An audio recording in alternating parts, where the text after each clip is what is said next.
High বন্ধুরা, দেশ থেকে যারা দেখছো বা দেশের বাইরে থেকে যারা দেখছো তাদের সকলকে রং বেরং 24 চ্যানেলে স্বাগত জানাচ্ছি। আমি একটা নতুন ব্লগ নিয়ে চলে এলাম। আজকের ওয়েদারটা ভালোই আছে। এই দেখো বাসন টাসন সব মেজে নিয়েছি সকালে। মোটামুটি কিছু কাজ করে নিয়েছি। ঘর বারান্দা পরে মুছবো। তোমাদের সঙ্গে সব শেয়ার করব, রান্না বান্না, ঘর বারান্দা মোছা সব শেয়ার করব। এই দেখো সব বাসন মেজে আমি রোদেতেই মানে জানলায় রোদেতেই উবুড় দিই, তোমরা সবাই জানো।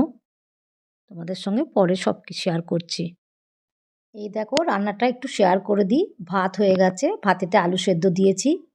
জলখাবার খাওয়া হয়ে গেছে, ভাতেতে আলু সেদ্ধ দিয়েছি। আর এখানে দুটো ডিম সেদ্ধ দিয়েছি। ওই আলু সেদ্ধ ডিম সেদ্ধ কাঁচা পেঁয়াজ লঙ্কা দিয়ে একটু মাখবো। অনেক দিন ধরে খেতে মন চাইছিল, তাই জন্য করলাম। আর এখানে করব ফুলকপি দিয়ে আলু দিয়ে তরকারি। আর ফুলকপি আলুর তরকারিটা খেতে খুব ভালো লাগে, এখন নতুন নতুন উঠছে তো ভালো লাগে। আর ডাল হয়ে গেছে আমার, মুসুরির ডাল, পেঁয়াজ আর জিরে আর লঙ্কা সম্বরা দিয়েছি। এই মুসুরির ডালটা খেতেও খুব ভালো লাগে। রান্না বান্না সব শেষ করে চলে এলাম। ঘর বারান্দা সব পরিষ্কার করে ঝাঁট টাট দিয়েছি, দিয়ে মুছছি। এই দেখো জলটা কীরকম নোংরা বেরোচ্ছে, দেখো সিঁড়িগুলো মোছাতে জলটা এত নোংরা বেরোচ্ছে কি বলবো। ঘরে মানে কিছু না হলে কি হবে, মানে মার্বেল থেকেই প্রচুর নোংরা ওঠে। জলটা একদম মানে কালো একবারে হয়ে গেছে। এই সিঁড়িগুলো মুছবো, দিয়ে আবার নিচেতে যেখানে গাড়ি রাখা আছে ওখানটাও মুছবো, পরিষ্কার করে মুছবো। সব ঝাঁট দিয়ে নিয়েছি আগে, দিয়ে তারপরে মুছছি। তোমাদের সঙ্গে একটু আধটু শেয়ার করে দিলাম। ঘর পরিষ্কার না করলেও তো হবে না, ঘর পরিষ্কার তো রাখতেই হবে। আর এই কাজকর্ম করি সকাল থেকে উঠে, কাজকর্ম রান্না বান্নাতে লেগে যায়। কখন যে সময় কেটে যায় কিছুই বোঝা যায় না কাজ করতে করতে। মানে এত সময় লাগে ঘর পরিষ্কার করা, করতে, মোছা ঝাড়া সব করতে। তোমরা ব্লগটা পুরো দেখো।